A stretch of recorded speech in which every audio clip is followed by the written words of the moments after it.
Struggling with that firmware there? Floppy not big enough? Oh.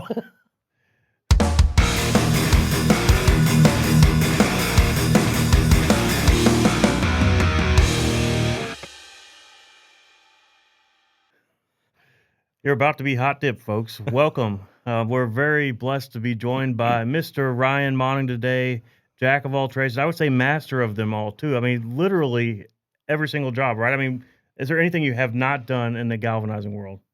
Not a lot, no. I don't know if I'd be a master of all, but I've got some pretty good background in a lot of the areas.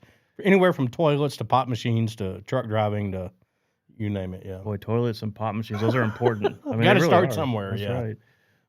Man, nice. So, family business, growing up with it.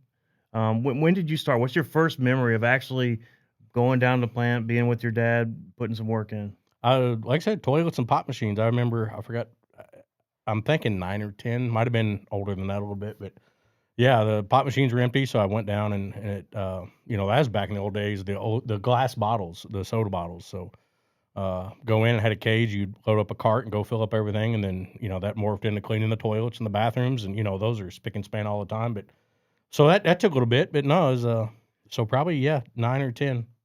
Nice.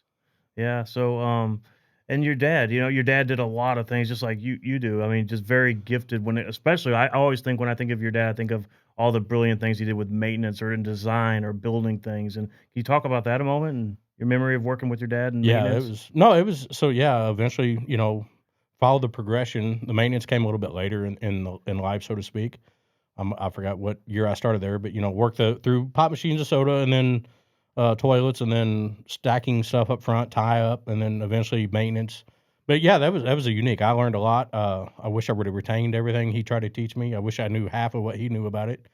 Um, but it was start out welding and bending rods for loops and stuff of that nature. And then eventually, just as you pick things up, you progress in your skill set. But it was awesome to learn side by side working with him. Um, just the stuff you take, it's a typical thing. It may not go great every day, but at the end of the day, you go home and you have dinner and you leave that at the door. And it was a great. I learned a lot. Like I said, I wish I could retain half the stuff he could have taught me, or did teach me. Because like I said, he's probably forgotten more than I'll know. But it was a great way to come up in the industry. And like working with your dad side by side, it's a unique situation that a lot of people don't get, and it's a shame because I truly enjoyed it. I know a lot of folks listening to this right now. They know your dad. They know Tony, and they've had some interactions with him. I know everybody's wondering how he's doing. So how's your dad doing? Doing great, yeah. Him and Carolyn, just north of Glasgow here, keeping up with grandkids and now great grandkids and doing the thing. And yeah, coming up on mid 80s, yeah.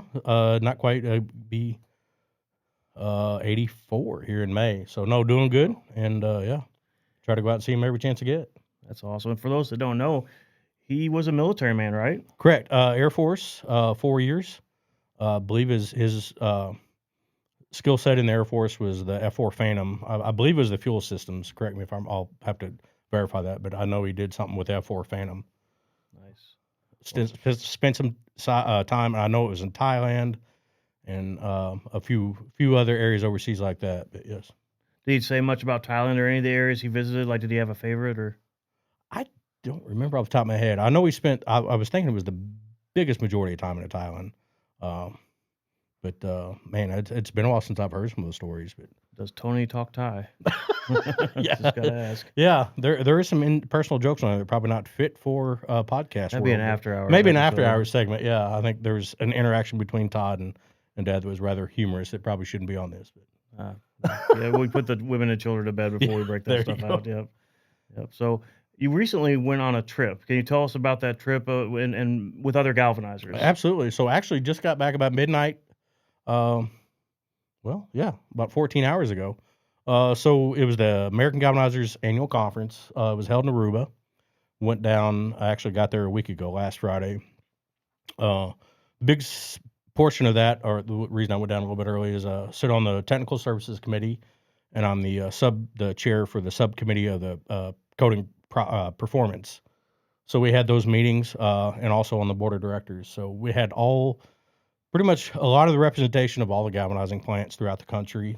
Um, and everybody got together and worked on the industry as a whole. The goal is to promote the industry, promote galvanizing, promote steel, and work together as a unit to grow that industry, and not as competitors, but as collaborators to grow that industry and get the market and the corrosion protection that galvanizing offers. That get that word out. We've talked about it a lot. I mean, our group, you and I and Dad, Jeremiah, the whole Ed, the whole team here, it's a fantastic industry. I mean, for the reasons you just said, I mean, yeah, we compete, but we collaborate and we work together, and it's very humbling at times when we need help. Seems like someone's always there to lift us up, and we like to think we do the same thing. Can you talk about that for a Yeah, moment? it's an amazing industry, and I think this week shows just how amazing it is. Yes, we're competitors, and we work in some of the same market segments and stuff of that nature. But when, like I said, when the chips really fall and God forbid something happens, people are reaching out, they're calling, they're collaborating. If you get some parts that we may not have the biggest kettles in the industry, but we can reach out to those. Hey, we have these bigger parts. Can you help us out on these? Or if we do some spin works or for some that may not have that capacity, or we'll help those out. And just in general, just the camaraderie and uh, getting together and discussing. Not so much. Yes, there's a lot of industry talk and a lot of shop talk, so to speak. But the true measure of how the industry works, it's the first things are how's your family, how's your wife, how's your kids, how's everything going. It's a true um, togetherness, so to speak. Uh, you know, everybody gets together. A lot of people, shake hands and do the general chit chat and the tensory. This is not that way. It's a bro hug on the side. It's how you doing, how you been. Hey, if you get in the area, come by and see me. Don't make yourself a stranger. It's a truly a group that works together. Uh, and like I said, to grow that industry as a segment, to grow the galvanizing, get the message out there about the benefits and why our coating system is better than others, and that's what everybody's starting to work together to promote that, and grow the industry as a whole, and everybody will benefit.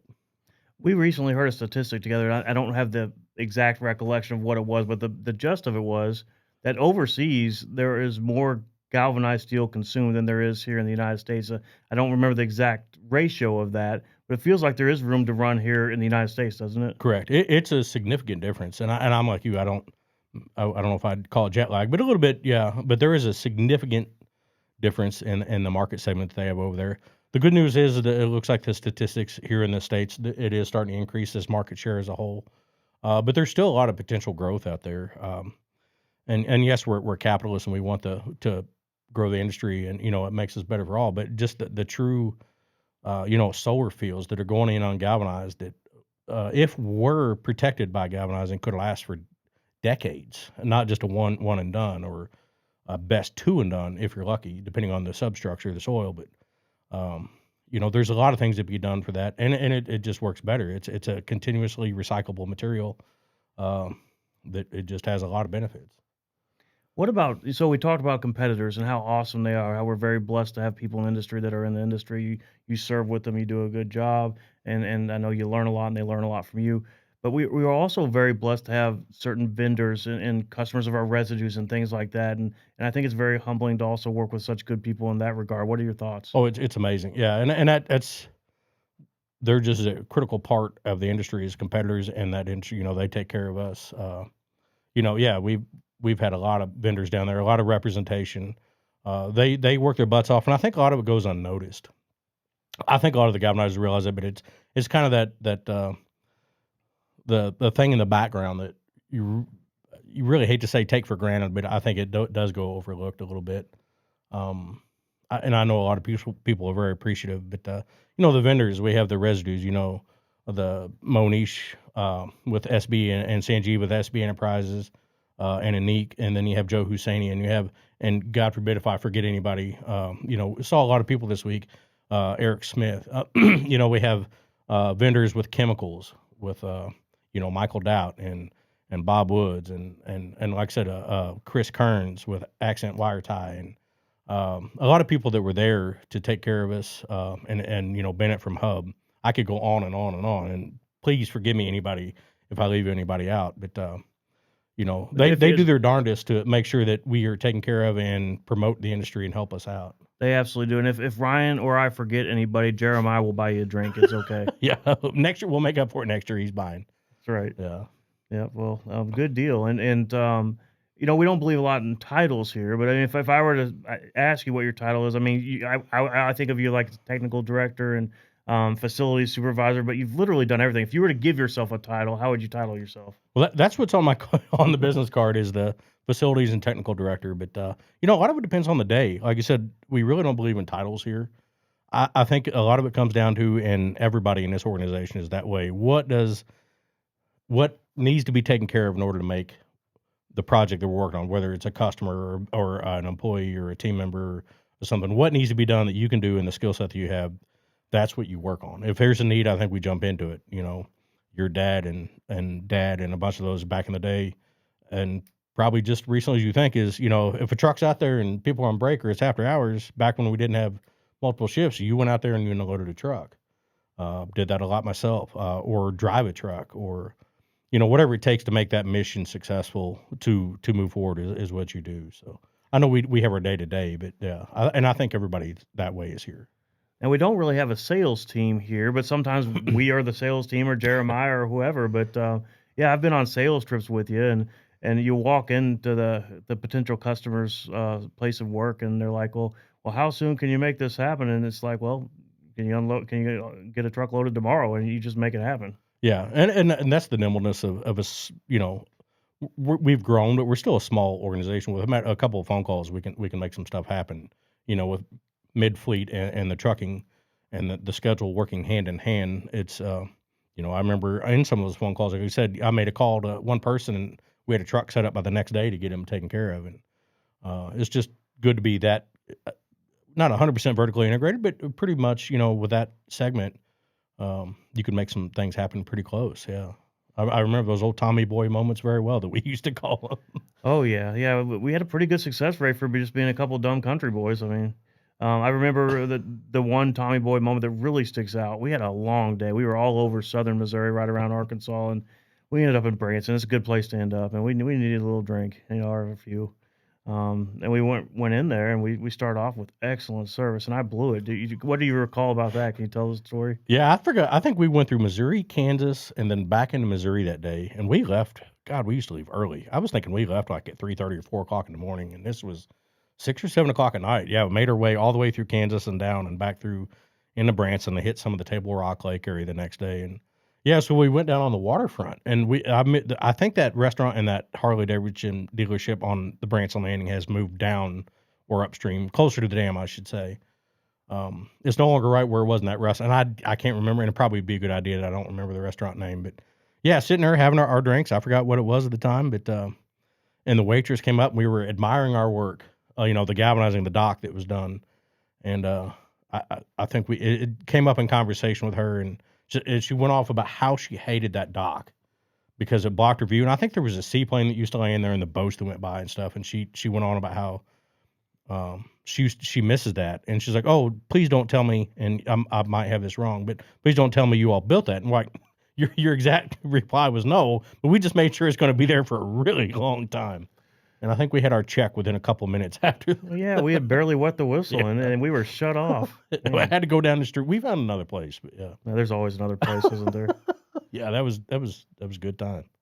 Those were good trips. I don't remember if that was the same trip or a different one, but I feel like I was with you. It wasn't long after the Joplin tornado when we came into that I think area. that Do you was remember? that trip. That was yes, because I remember, and you know, I know they had one in Enid, Oklahoma, just last night on the way in, but similar situation. I think the Joplin may have been a little bit. They're all bad, but that one was. But I remember coming into Joplin like, you know, not to downplay, but we were like, wow, it doesn't seem that bad according to what they say.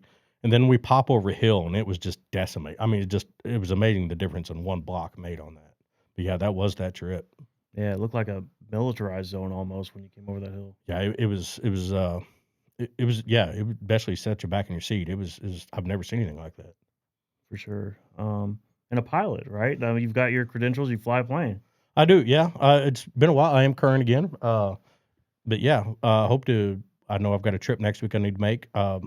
depending on the availability of the plane and the weather. Hope to make it out there. This time with spring storms and stuff, I'm probably a lot more cautious than I need to be, but storms or something and icing I don't mess with. So I've never thought to myself, I'm man, my pilot is just too darn cautious. I mean, yeah. so I don't think that's a problem. So I always say I'm the most boring pilot there is, but yeah, it does help when the weather is good and and the schedule's available. But yeah, it's just another thing that I learned or blessed to learn over the years and love learning new things. So And you have a highly respected co-pilot, one with very good credentials. What are the odds that we'll get Otto in here for an interview? I should have brought him here today. Yeah, Otto, the old Otto pilot. Yeah, for those who are uh, old enough in your stature in life to understand the old movie Airplane. Yeah, Jason and Stacy were nice enough to get me a inflatable Otto. Uh, that if those of you who've seen the movie that he blows up and flies the plane. Uh, so yeah, one of these days, and I've never done it. I need to do that. I think ever since I've gotten that, I've had a passenger with me, but I still want to like go into Purdue Aviation or something there with all the college kids and have that. They probably wouldn't understand what it was, but to No, have Otto blown up in the seat next to me, I think it'd be fun. make one heck of a social media post. It would, yeah. Awesome. Yep. So a fireman as well. Yeah, yes. So yeah, one of hobbies, I guess, keeps me out of trouble, or it could get me into trouble. But yes, been on Glasgow Fire for almost 30. I think I came in in '97, so it'll be 30 years next year. That's impressive. We appreciate your service there. EMT too. Is that the license you have Yes, there? Yep. I'm an EMT, not a paramedic or anything. An EMT. I think I got that right around 2000 is when I got the license and still maintain that. Actually, half of our department, I would say here in Glasgow, is our licensed EMTs. We do run a lot of medicals. Probably, I think there are about 65% of our calls are medically related. So Well, the community is very blessed to have you. Not only you, my good friend Jay Solendorf and your cousin, and a whole group of people. They're just amazing here. Very blessed for a small town to have the resources we do have. You guys are able to stretch those resources. Recently, I was impressed with what you guys did to get a truck for the department recently. Can you talk about that? absolutely, yeah. No, we're blessed. We have a great group, very dedicated. And it's kind of like the galvanizing industry. When you get that team of people, that group that pull together in the same direction, just as AGA and just as the fire department, it's amazing what you can get accomplished. So what the deal with the truck is, a brand new fire truck. Interestingly enough, or amazingly enough, a new one, a basic. I mean, just one with tires and a pump and the lights and paint, maybe even painted red, is around $700 to $800,000 for a basic model for a new For one. a town of our size, that's a lot of money. That's a lot, and we have two frontline engines. Just because of some of the water needs in the rural areas, we carry those two, and believe it or not, we do get called out to multiple calls quite often where we have to split resources. So our trucks are about 20 some years old. And actually, Jason did a lot of work on this and some of the other officers, but he was really the spearhead of that. We found a truck in New York using an app platform that we, kind of like a marketplace for those. Purchased that truck, brought it here. The fire board here in Glasgow was gracious enough to grant us the funds. So that truck it's here, it's ready to go. We're just waiting on a slot, and Precision Fire Apparatus down in the Lake of the Ozarks is going to refurbish that truck, and it'll be a brand new truck when it comes back. And I know things are going to happen, but I think the current bid is right around 86,000. So you'll have about 150, 160,000 in a truck that is technically a brand new truck. For our engine to get 1,500 miles a year, that's it. You really can't ask the taxpayers to fund, $1.5 million worth of trucks that just sit there. So these are technically brand new trucks, will work just as good and serve the purpose just as good and save over $1 million. And then once we'll do that to two of our trucks, and then we'll sell the third one. And so we'll have two identical trucks side by side that are tactically set up the same so everything's on the same place in the same truck. So those are the things we do. We do a lot of our maintenance ourselves, the things that we can do just to try to save everybody as much money as possible and still give them the service and give us the tools that we need to provide that. Just like galvanizing has been our family business, I feel like one of your family businesses, and you mentioned Jay Solendorf earlier, one of his family businesses is fire and rescue. Would that be a true statement? Correct. Yeah, he and I are both on the third generation of on the fire. So yeah, it's kind of runs congruent. We're both things they're kind of involved from the get go in life. So just one of those things that gets in your blood, and you just stick with it and uh, just go with it and have a blast doing it. Absolutely, and like I said, we're very blessed to have you guys in the community. It's been great. Appreciate that. Yeah, it means a lot to us, and like I said, we enjoy doing it and working together, and we don't want to get the call, but somebody's going to have to do it. So when we're there, we are slogan on our Facebook page is "We're at our best when you're having your worst." So um, that's what we do. Yeah.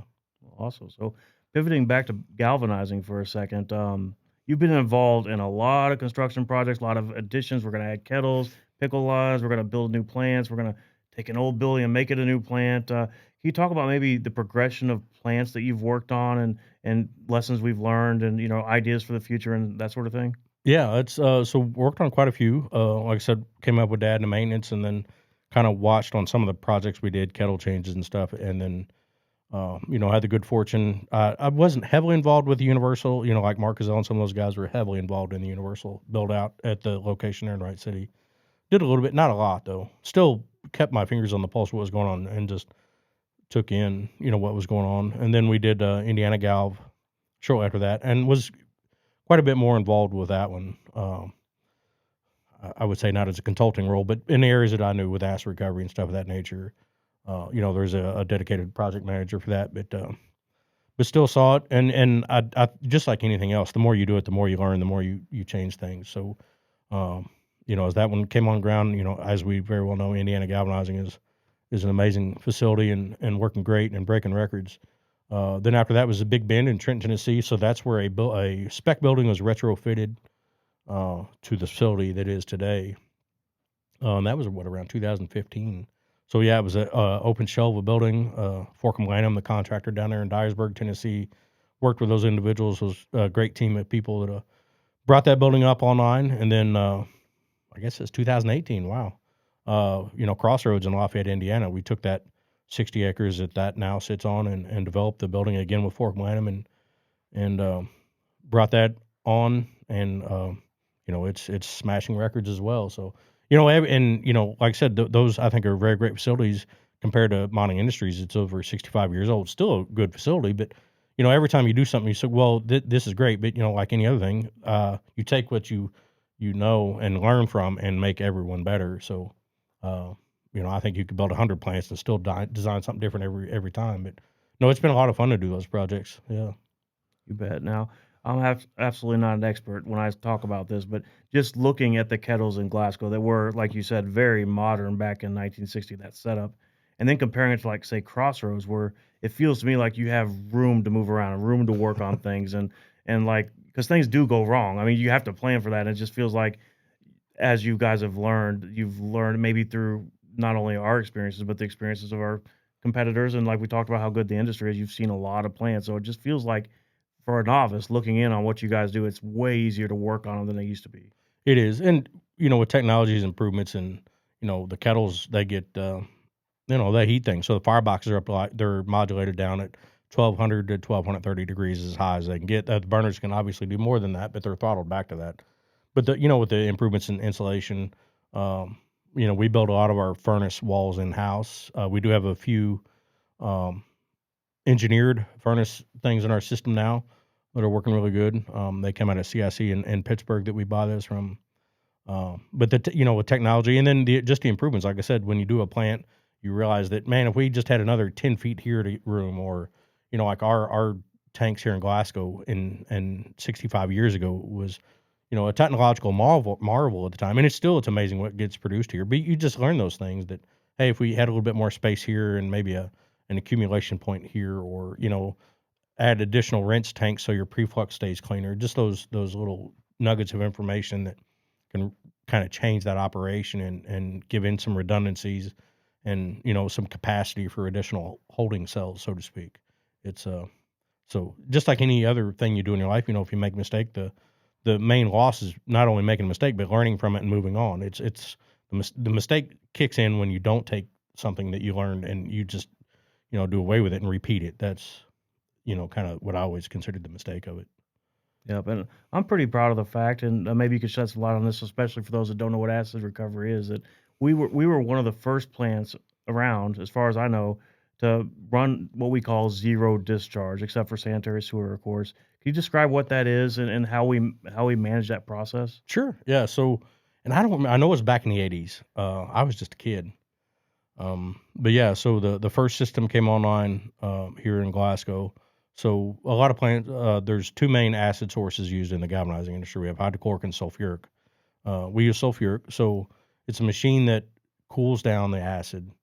It participates out all of the iron and zinc sulfates, and the chemical chain of that description is probably longer than I can get spit out on this microphone. But so in the broad terms, it cools it down, separates it out, and drops it into a conical where it's separated by a centrifuge. And those iron and zinc sulfates are bagged in what we call super sacks, and they're sold to fertilizer manufacturers and stuff of that nature. The benefit of that is not only the byproduct of that is a reusable nutrient source for fertilizers, but the acids, so that came in the '80s, mid to late '80s. So we have not hauled any acid off from this site since then. So when those tanks get zinc rich or iron rich, they are pumped off. We pump ours off site, pump a new tank out after everything's cleaned up, heat it back up, and then we process that tank. We have to add to it with water and evaporation and keep the chemical titrations in range. But that's it. Yeah. So there is some filter cake that comes off that, but that's it. So in the galvanizing industry, with the dross and the skims and the acid byproduct is all a renewable resource that is sold.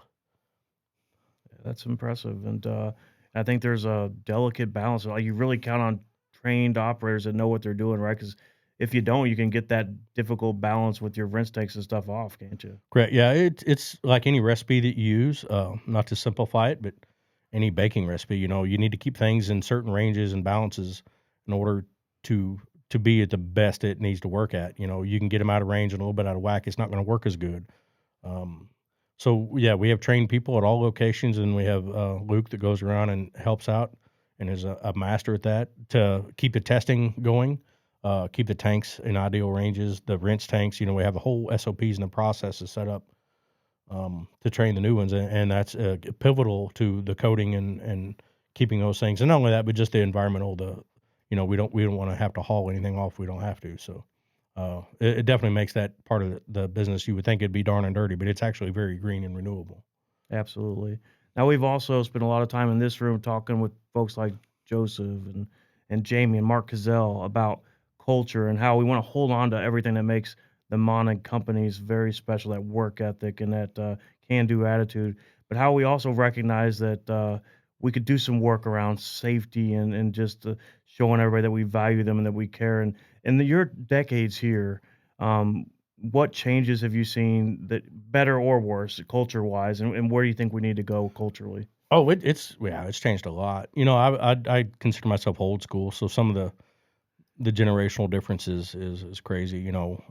I was raised where um, things weren't as tactful as they probably are now today. That's what it was accepted at the time. That's what it was. Not saying it was bad or any bullying going on really that I ever did, but or saw. But it's just the differences. And so no, we've gone, and I know that's been the mantra here forever, is to grow the business that your grandpa Bob or Uncle Bob started years ago, to keep that family aspect, that the culture.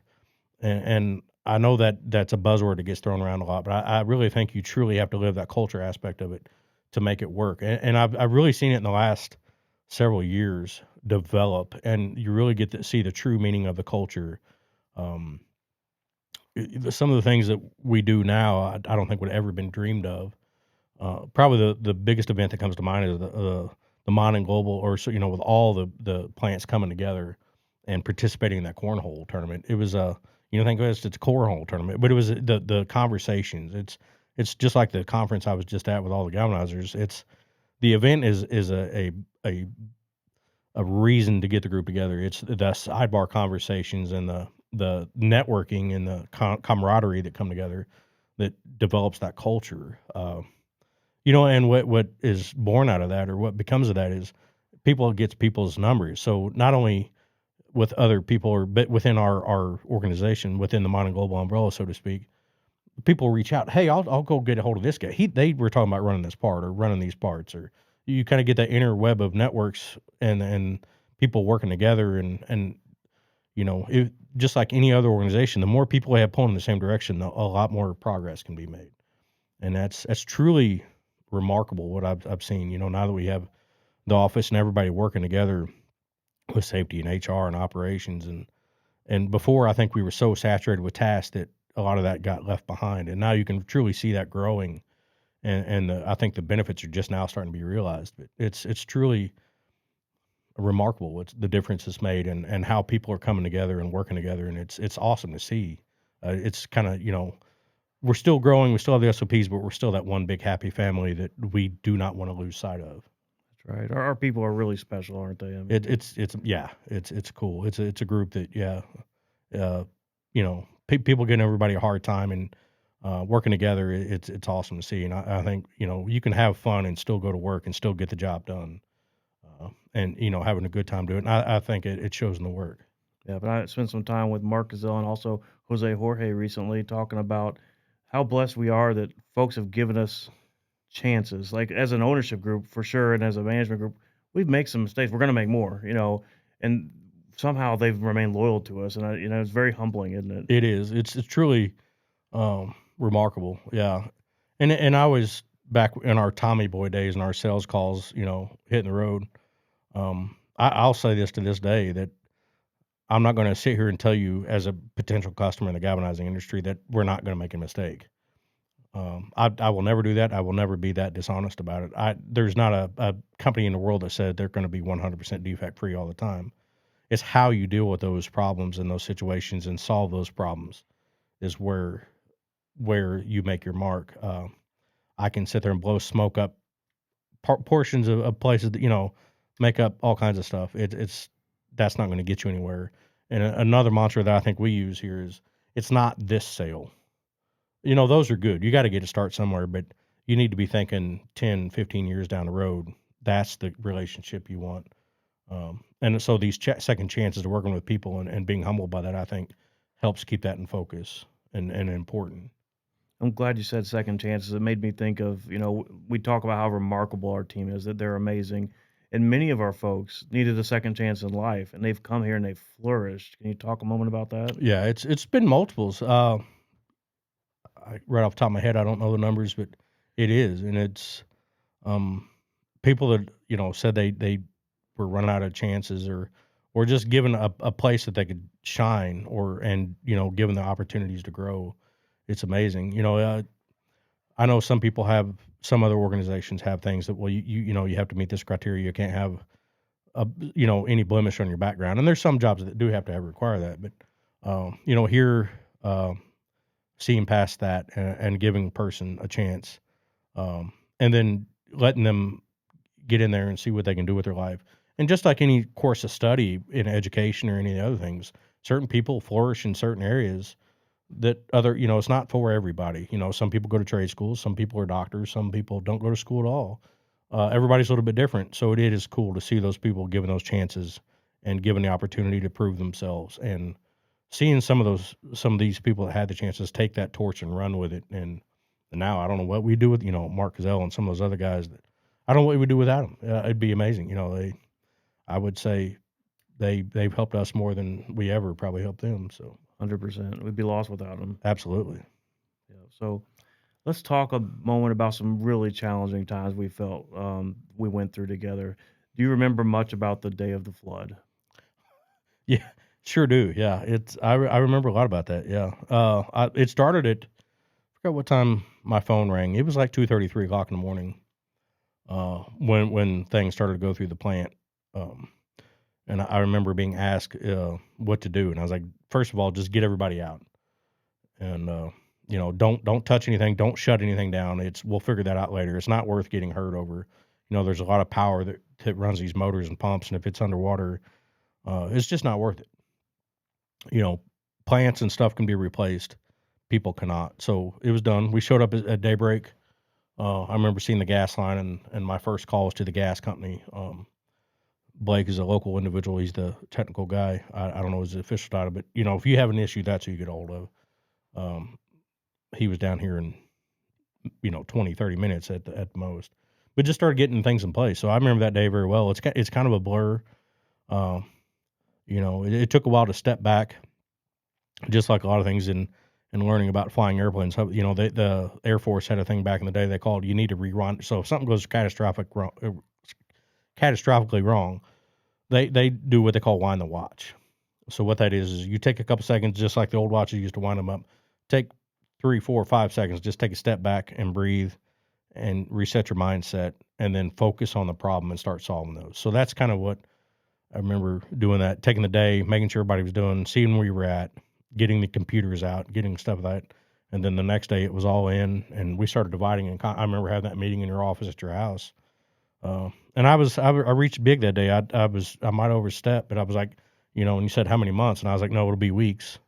I was shooting from the hip on that one, but I was going to do everything I could with the team to make sure that was the case. So yeah, that was a kind of a blur. But in the grand scheme, looking back on it, man, the cooperation and the work that was done in those 6 weeks is just amazing. What with everybody working together, the true definition of people pulling in the same direction, that is a true demonstration of what can be accomplished. And even if you look from the building up here back towards the plant and you think about working with the city afterwards and state and federal, getting grants and things to get to the root cause and how we can improve it. I mean, that there's a much better bridge and there's a better drainage system here and upstream at another road crossing. And the community, everybody kind of came together to improve things, right? Absolutely, yeah. So the bridge, it's been in place. What now? I'm horrible with dates and time, but about a year, I would say, maybe not quite a year, but yeah. So upstream at the other crossing, and now we don't have to worry about um, the amount of water that can handle is, that will never happen again, which is amazing with FEMA and SEMA, the city to make that to go. Um, you know, having that off the plate, so to speak. I'm not saying nothing ever catastrophic can happen again, but that's one thing I would think it would take a flood of monumental proportions. You're probably going to see Noah coming downstream with his ark if it floods out again. But to just knowing that the thing solving the problem, engineering that portion of it out is huge, and it's another show of what happens when people work together. Yeah. So it's very humbling to hear people say we've been good for the community, but I think the opposite is also true. The community's been extremely good for us. I think it takes both to make the whole thing work. Again, one of the I'm biased. I've lived here most of my life, except for the 4 years I was in Kansas City going to college. But I would put this town against anybody. I jokingly say, and it's not really a joke. It's really true. What you can get in this town, what you can do in this town for a case of beer, is I'd hate to guess. If people are in need, they're going to reach out. They're going to help. If you have something going down, there's a whole row of people behind you that's there, and that day showed. We had people reaching out in the community, and anything that goes on with school or organizations, the Lions Club, the fire department, everybody. If there's something going on, it's supported very well, and not many people in the world can say that their town does that. Another good show of support for the city is, and the town is, my big guy or demonstration of that or show of that is when you drive through at lunch, downtown Glasgow, a town of 1,100 people. The main block is 2.5 blocks long. Most days it's hard to find a parking spot, and that's to me a show of how special this town. Most towns you go in, it's a ghost town, but here it's busy. Restaurants are full. You go into a lot of times you don't recognize people, and it's good to see that. So I think that's something special that to brag on Glasgow in the town, and you don't see many places. Well, it is fun to bring in our guests from Europe, from Asia, from South America, and bring them to Beckett's or the Rolling Pin or the River Bend or the pizzeria. I mean, it's good times and they all enjoy it. Very much so. Yeah, and we've had a pretty good run of that lately. We've had two organizations from Italy and one from Turkey here in the last month or so, and yeah, all of them went out to eat in those places. So like I said, I really enjoy it and truly uh, know that the bakery and Jeremy and those people. You go to sales calls and people that is known very, you know, all over Kansas and Missouri and Iowa, and you hear of that, and then same with the Muddy Mo and Beckett's and all those. It's awesome to see that. And when you say that we have suppliers and vendors and people who buy residues we can count on, and you mean that in more than one ways. Yeah, they do the business things they need to do, but man, if they ever said no, any of those folks, to a legit charitable cause in Glasgow, Missouri, they're always there to support us. No, that is true. It's truly special, and that's I know we always try to grow relationships and with vendors and customers and to do that, and it's truly special to see those to work with those people and those organizations that feel the same way. And some of yeah, they reach out, and most of them they want to be here. You know, they if they can make it, they're going to come here and not only donate to the cause, but that be here to participate in the cause.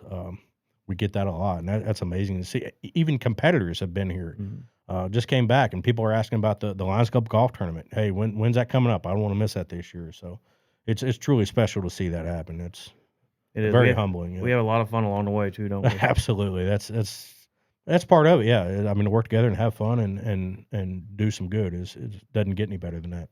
Another really challenging day that gave rise to a long period of challenging times was the fire at Universal. What do you recall about that?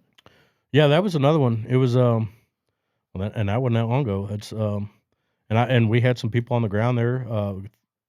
We were could tell. Thank God there wasn't very many people there that day. Nobody was in the room. We still really don't know what happened. Um, but yeah, that happened. So again, take a moment to whine. Everybody got together and figured out the problem, what we need to do, and where we need to be, and how we need to get that back online. Um, and again, just everybody stepped into their role and stepped in and did. If there was a gap that needed to be done, whether it be cleaning up or do whatever, it just everything fell into place. I don't ever remember really having to ask much at all. I mean, people, it just happens. It's amazing to see the clarity and the people come together to work towards that. It took us about a year to do that one.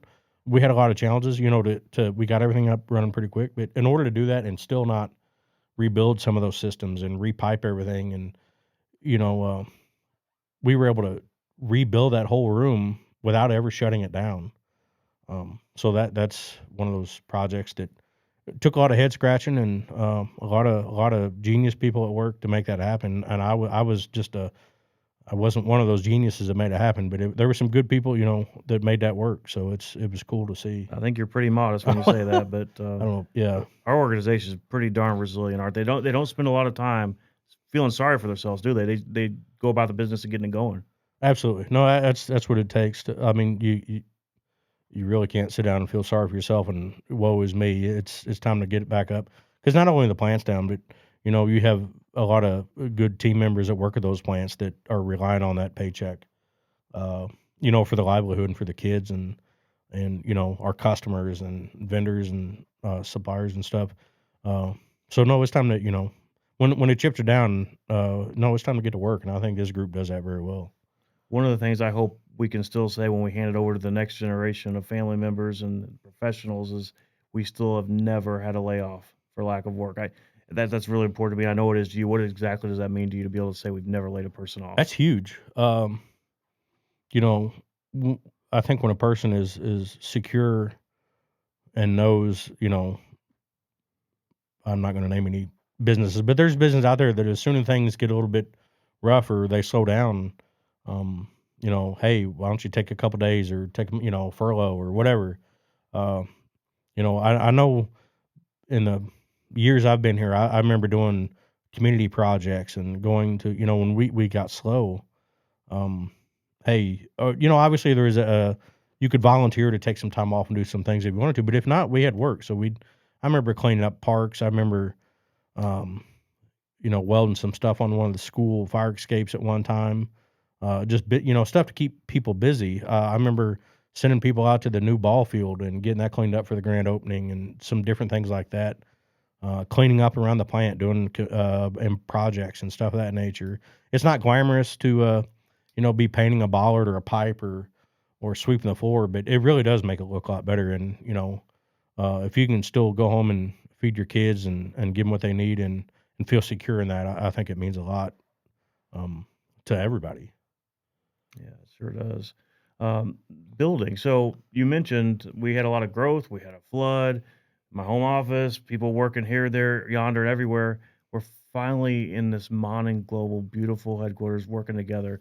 How has that changed the dynamics? Do you think it's improved things with communication, so on and so Oh, forth? amazingly, yeah. No, this is I mean, anybody who's been in this facility, we had that awesome open house um, done. It's to have the team together. I know before, some of us were in a trailer, some of us were upstairs, some were out at the office at your place. You just couldn't walk down the hall and talk to somebody, or even just a general hall chit chat, or if you had a question, just let me, instead of worrying about it or send an email. It's a lot more productive this way. It's a lot more organized. It's a beautiful place. No, Quill did an amazing job on this. Um, and I think it's really the flagship of the group, so to speak. It's one of the first things you see when you pull into town. When I got in at midnight, I could see the lights and the flag when I turned off to go home. No, it's pretty cool. It's amazing. It's fun to work with everybody.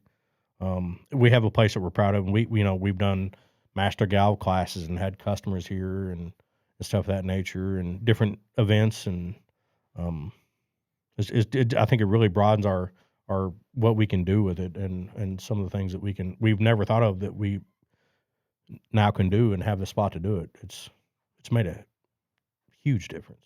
Well, we like to eat together, don't we, too? Yeah, and I love to cook, so Yeah. and I know Joseph does as well. So yeah, we've got that beautiful patio, and when we had the master gal, I think we threw some fajitas on the Blackstone, and I know we've done some ribs and we've done some stuff. So yeah, it's fun to do that, and I think we can do that more in the future. Hopefully, we're getting ready to get in the spring. So That's right. Speaking of cooking and all that stuff, you and your good friend Critter made one heck of a rig. Can you describe the barbecue contraption you guys made? I hesitate to call it a grill, and what the largest number of people is you've ever fed from that machine. yeah, so that started with Terry Lackland, Critter owns Lackland Automotive. Very good friend of mine and family member, married into the family. My wife's aunt and uncle, and so we had a family get together, and we had a few beverages, and we're talking about what we do if we borrowed a smoker to do. We were just playing around and messing with some ribs and had a blast doing it. So we built version 1 of what this monstrosity is.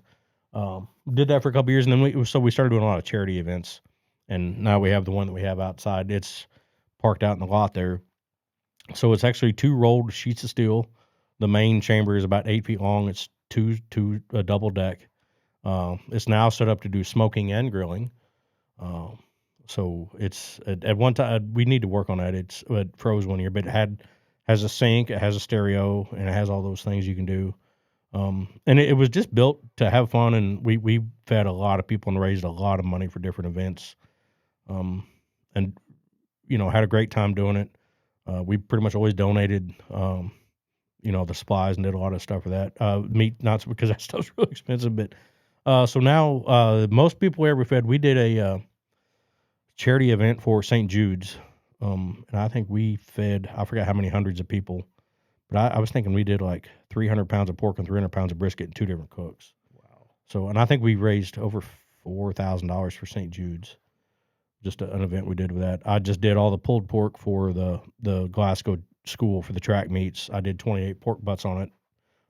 Borrowed it for that, and so they'll be selling all that out at all the track meets. And we do it's done a lot of good. We use it for community events. We take it to places and do steaks and grills and burgers and stuff like that for all the team. So it's awesome to have. And yeah, it's I'll get a good picture of it one of these days when it's full of stuff, and we'll have to post that.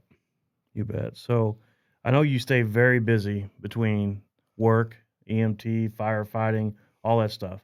But when you and your family get some time together, how do you like to spend the precious few moments of downtime you get? Oh, it's with family, obviously. Love having fun, hanging out with family and friends.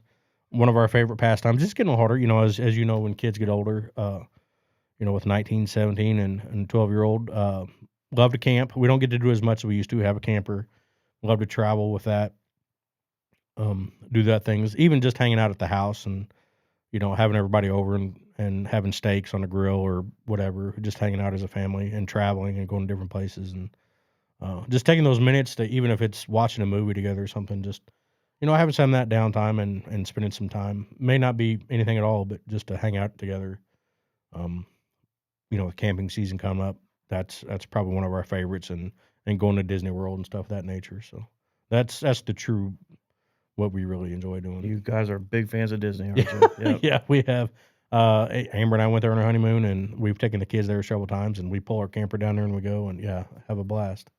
What would you say to Amber and to all those of us that are married and, how hard it can be at times to balance when there is a catastrophe and you're needed at work and you're trying to do the right thing by home. It's not always easy, but it's nice to have amazing people at home, isn't it? It's absolutely critical, yeah, and I know I've pushed the boundaries of being gone and doing things and, you know, done some been gone probably more than I should have in the times and doing things, but, yeah, without that in the background, the wife and taking care of everything in the home, it's really easy to take that for granted, and it's tough, uh, to keep that in mind, so I think we've gotten better at that, I think we try to do the work-life balance, but man, have I done that's done some pretty stupid, not stupid things, but just you get caught up in what's going on and you forget that, and man, yeah, it's tough to do, but,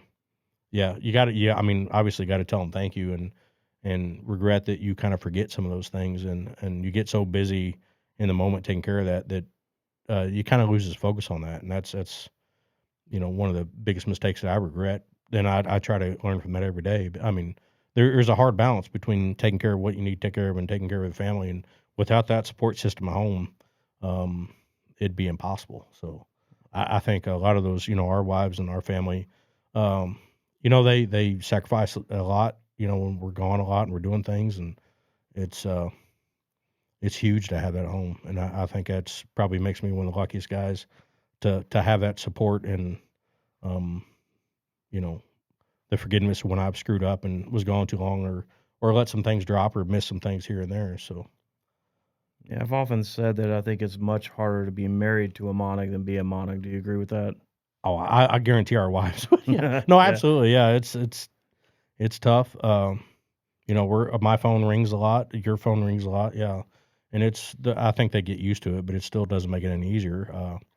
When you're gone on vacation or whatever, you're in tune 100%. And that's just part of the job, and um, she accepts that. I hope she accepts. Yeah, I know she does. She's used to it.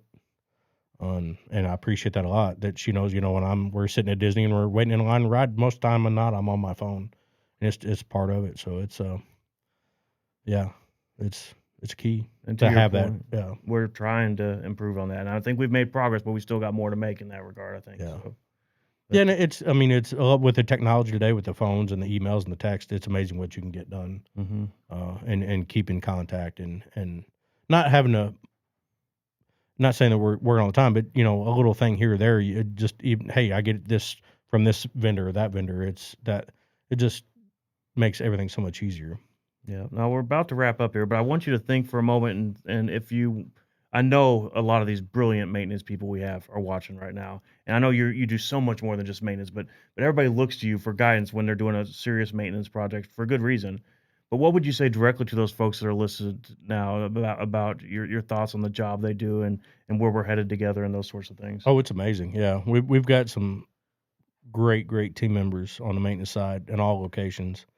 A lot of it that truly own it for themselves. They take their role and they're very serious about it.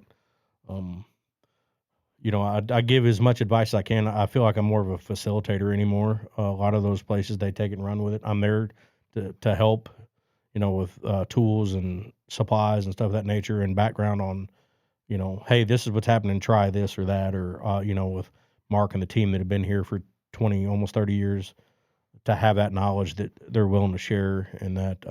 But no, they do an amazing job. More than not, it's just there is a sounding board. They reach out. We have a meeting every week with all of them, and it's just more to ask them to give, hey, what can I do to help you? What can I? Most time they're too humble to really reach out for it. But no, it's an amazing what we can do. The facilities, any galvanizer is going to tell you it's kind of a self-sacrificing industry as far as it's a harsh environment, and those machines and cranes and hoists are running 24 hours a day, and the kettles are burning nonstop. Um, and maintenance is huge, and I think our team is really knocking out of the park, and um, man, they're just doing an amazing job. They do. So, want to thank you, Ryan Monnig. I must say that as far as I'm concerned, and Dad, I know he shares this, and Jeremiah too. There's not a person with a more gifted technical mind in this industry. We're very blessed to have you on board, and we appreciate everything you do. Man, Thanks. that means a lot to me. I appreciate it, and then what a ride it's been, and I think we've had a lot of fun along the way, and that means a lot to hear that. But appreciate it. I know there's a lot of gifted people, but if I could be considered one of, yeah, that means a lot. But thank you very much. You bet. Well, folks, you have been hot dipped. Thank you and have a wonderful day.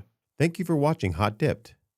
Don't forget to like, subscribe, and click on that notification bell for future episodes.